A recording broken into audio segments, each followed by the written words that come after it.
I'm Angela Kennecke, a veteran journalist with 30 years in television news and an investigative reporter.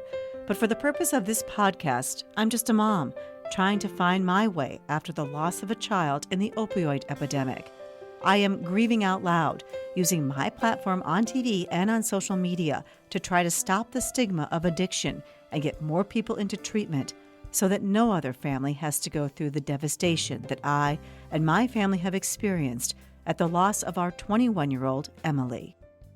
Today I'm joined by Travis Ocken, a resident agent of the Drug Enforcement Agency who is here in Sioux Falls. Thank you so much for being here today, Travis. Yeah, you bet. I wanted to talk to you and to do this podcast because I hear from so many parents who either are worried about small children eventually using and getting into some kind of trouble with that, or who already have teenagers or young adults whom they know are using drugs and who are just scared out of their minds about what could happen.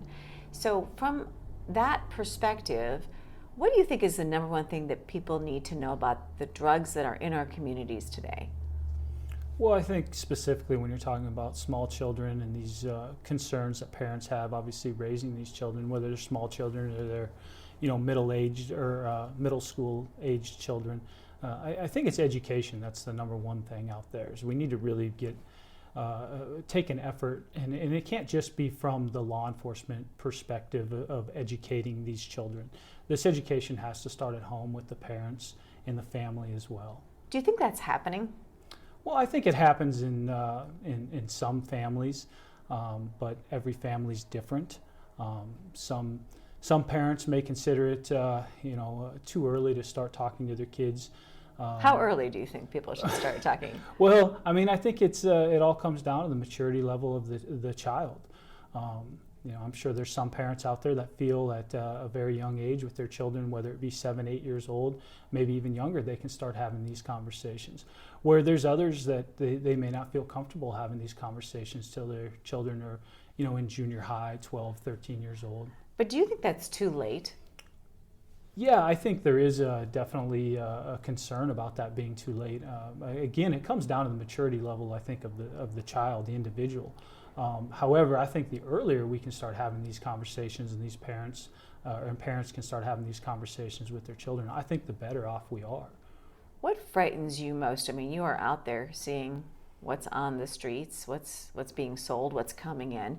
What frightens you the most about the drug supply, the illegal drug supply today? Well, I think today, one of our major concerns is fentanyl and heroin, which I know most people have heard a lot about this. It's been in the media the last couple of years a lot. As you're probably aware, with fentanyl and heroin, and I know you are, the propensity for overdosing and deaths is the real concern. And we're seeing this out there in these communities, and even our rural communities here in South Dakota, Sioux Falls, where you wouldn't necessarily anticipate or expect to see it. I just heard someone from a little bit smaller town from Sioux Falls say, well, it's not in my community, it's not here. And do you think it's everywhere? I do think it's everywhere, and I think that's just, it's ignorance on people's behalf. Maybe it's wishful thinking. Wishful I always thinking. Say, not ignorance, wishful thinking. Yeah, we could call it wishful thinking. Sure, but I think it's it's everywhere in the United States.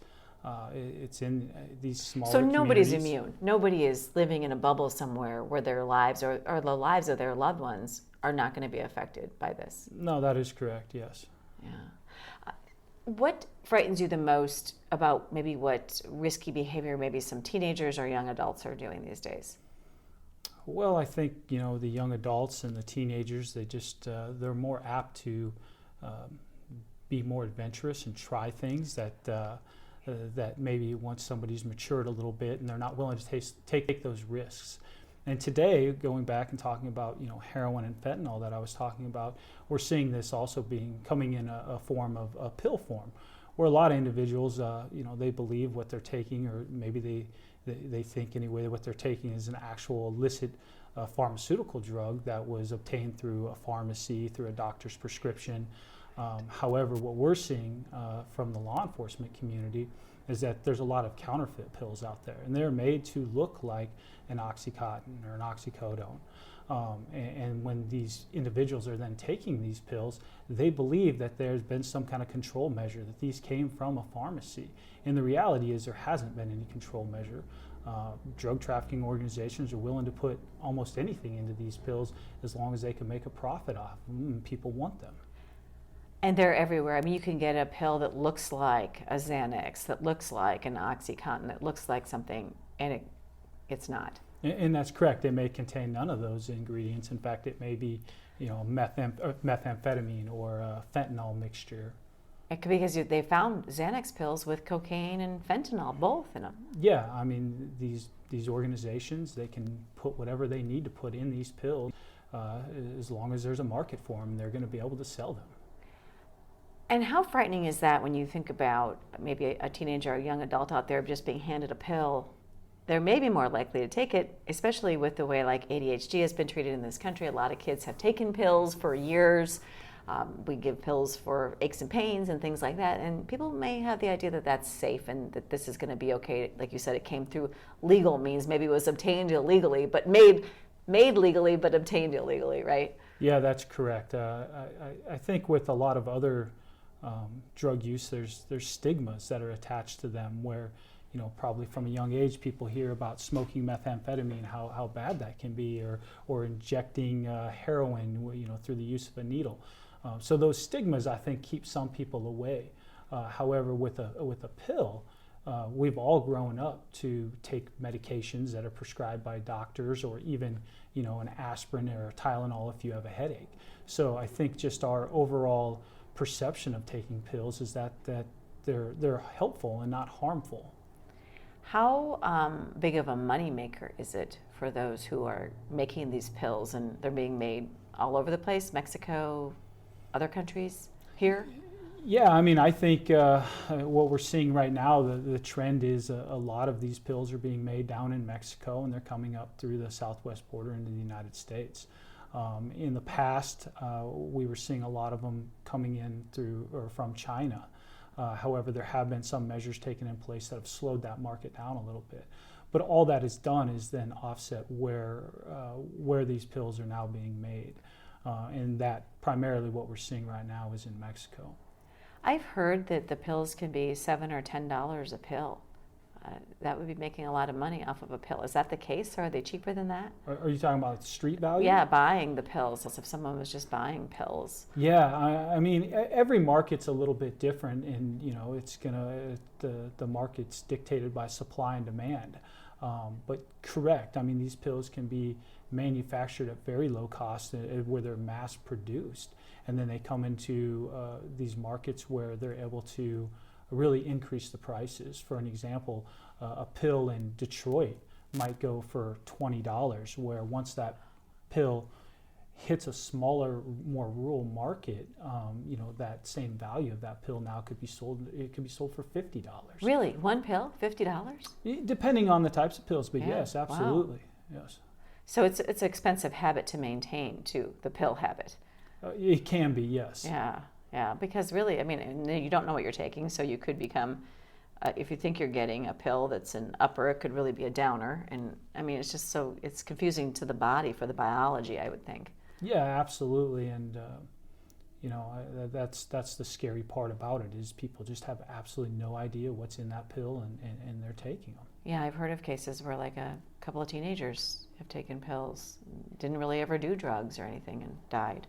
So it happens. Yeah, I think there's examples of that all over the country right now, yes. And is the DEA trying to have a kinder, gentler type image? I feel like the DEA has done more outreach in recent years, more talking to younger people. I know there's the 360 program. I took part in that. I was out in Los Angeles and spoke to 5,000 high school kids there, and I met tons of really kind DEA agents who are very committed to trying to prevent the problem. Yeah, I think as a society as a whole, we are all kind of seeing it as, we can't just arrest ourselves or our way out of the problem. It's an issue that we need to start with education and treatment, and then enforcing the laws is part of it. But as far as the DEA goes, yes, I mean, we are trying to get out there into the communities to help educate that first, take that first step, get out there with young people, whether it be through the program like you're talking about, the DEA 360, or Red Ribbon Week, where we're going out into schools and we're giving presentations. That's something that's been pushed down pretty heavily here in the last couple years by DEA management, and that's something they want us to get out there and do, and I think it's a great program.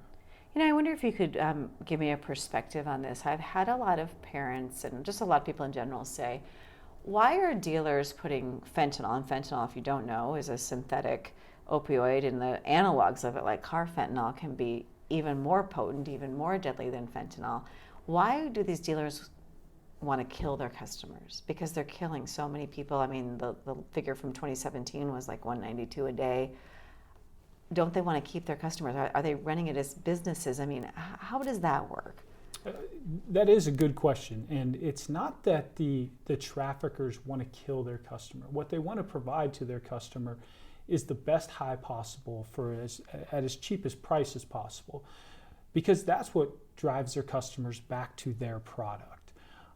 The consequences of that, by trying to push those limits of how much fentanyl can we put into one pill, is these overdoses and the deaths that we're seeing. So do you think they're unintentional, the deaths? I think in most cases they are absolutely unintentional. Again, the trafficker wants customers to come back to them to continue obtaining their product. The drug trafficking market, it is driven by money. They are attempting to make money off of an illicit product.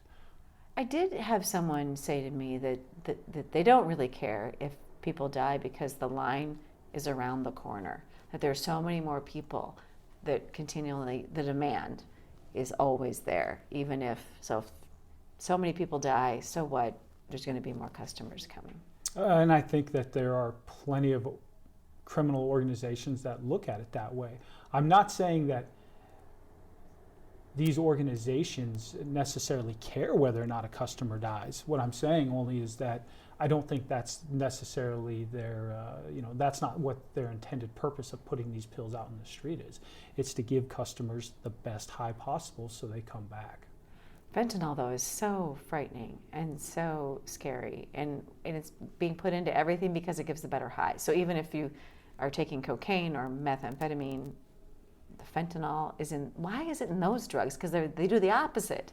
I agree, but there are always these criminal organizations. They're always looking to experiment, try new things. What other markets might there be out there? You're correct. Your opioids are a downer, where your cocaine and narcotics are going to be an upper. But if they find a customer base for that, then they're just testing the market.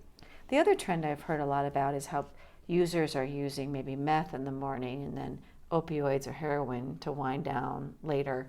That people are no longer just meth users or just heroin users. That's sort of become a lot of people doing many different kinds of drugs. Do you find that to be the case? I won't say that's the norm, but I will say I've seen it. We have spoken to numerous people. I just heard it's on the increase. So. And I can't say one way or another whether or not it's on the increase or not, but I can tell you, yes, we have been seeing that. What do you feel is the best solution to curb some of these problems in this country? Well, like I said at the beginning, I think education has got to be one of our highest priorities. And as long as there's a demand here in the United States, there will be a supply to follow. We at the DEA, we work very hard with our federal counterparts or local law enforcement, state law enforcement, and we all try to work together to do what we can in our communities to enforce the laws and incarcerate and put cases on individuals that are bringing these drugs in. However, when we are arresting these individuals, as long as there's a demand, there will be another group of individuals to follow that are supplying them. Right. In the case of the suppliers, in my daughter's case, they came from Chicago and they have been since convicted of bringing in crack cocaine. And heroin laced with fentanyl that killed people, and certainly injured many people and killed people. Right after these 4, it was a group of 4 initially, and right after they were arrested, another 4 were arrested, and then like another 4 pop up to bring the drugs in. So it just seems like it's such a huge problem for us to get our arms around as a country. And do you ever feel frustrated by not being able to do more? I don't know that I feel frustrated on a daily basis. Sometimes I guess if you step back and you look at the good we do at times, and the individuals that we are able to take off the streets. And you're talking about high-level dealers, not just somebody who's this is correct. These might be suffering organizations from substance use disorder and selling to support their habit. Correct. These are, in a lot of cases, high-level organizations where we may work an investigation for 8 months, a year, or maybe longer before we're able to actually charge these individuals. So you feel self-satisfaction when you're able to do that. The reality is, in the back of our minds, sometimes we do understand that most likely there will be another group that comes in to fill that void at some point in time, and that's why I think it is so important to start with education and try to slow down the demand. What scares you the most when you look at what's out there and what's happening? Oh, I think right now it's the fentanyl that's coming into our country, and just how I don't want to say it's been embraced, but how so many people have started using it in the last 4 or 5 years. Outright using it, not just getting it by mistake. That is correct. Yeah. I mean, I've heard a lot about that. I've heard people, starting with the fentanyl patches, maybe stealing it from hospitals, sucking on the patches, and then, moving on to just wanting to use fentanyl. Because why? Why would they want to use fentanyl? And when I started in law enforcement 15 years ago, it was, heroin. Never heard of fentanyl. Right. I just didn't really see a lot of that. It wasn't a drug that was out there on the street and readily available, at least in the Midwest where I was working at the time. When I say why, I think what I mean is I understand why people use substances, and maybe I don't completely understand addiction because I don't suffer from that, but why use something so dangerous that could kill you? I think people think, not that heroin is safe, not that meth is safe, none of these things are safe, but I think that people, when they use those, don't necessarily think there's a huge risk that they're going to die, even if there is a risk. But with fentanyl, they have to know what the risk is. I would agree. I think the message out there has been loud and clear over the last year or more about how dangerous fentanyl is. However, when we are talking about addiction and addicts, they are not necessarily looking at the long term or looking at the consequences. They're looking at their high. They're looking for that immediate gratification. And that's where you run into these problems where they want the strongest high possible, but now they're teetering on that line of, are they going to survive this next hit?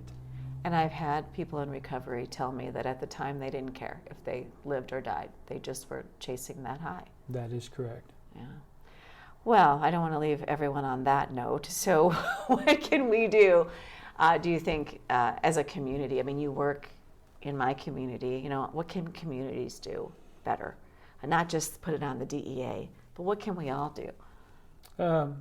Education. We as a community, and we just need to come together and find as many avenues as possible to get out there in front of the youth and educate them on these harms of these drugs. How many years have you been doing this? I've been with DEA for 11, and I was a police officer for 5 years prior to that. Do you think attitudes are changing toward users maybe? I talk a lot about stigma, stopping people, and shame, stopping people from getting treatment, preventing people from telling others what they're doing. A lot of people want to protect their habit as well. But do you think that as a community, that people who use and demand these substances have traditionally been outcasted? There's a lot of names we apply to people suffering from addiction. Do you think that's changing at all? I don't know that I can say that it's changing, but I think if you look at history, I agree with you that there were a lot of negative names or connotations associated with users, where now there might be more sympathy or more individuals Maybe who are compassion. sympathetic. Compassion would be a great word, I think, to be used for these individuals using, and it's viewed as an addiction problem, which it is an addiction problem, but then it's also given that passion versus that outcast of what maybe you had seen before. Well, I want to thank you so much for all the work that you do. I imagine it can be a tough job some days. It can be. It can also be very rewarding. Yeah, when you get someone off the streets That is correct. who is truly, literally killing people these days. All right. Well, thank you. Thank you for joining me. Yep, thank you very much. I believe we can all learn from each other as we walk through life, and by sharing our suffering, we can lessen the suffering of others. Until next time, wishing you faith, hope, and courage. To read my blogs and join us in our mission, just go to Emily's Hope at paintingapathttorecovery.org. Also, please rate and review this podcast. Thank you.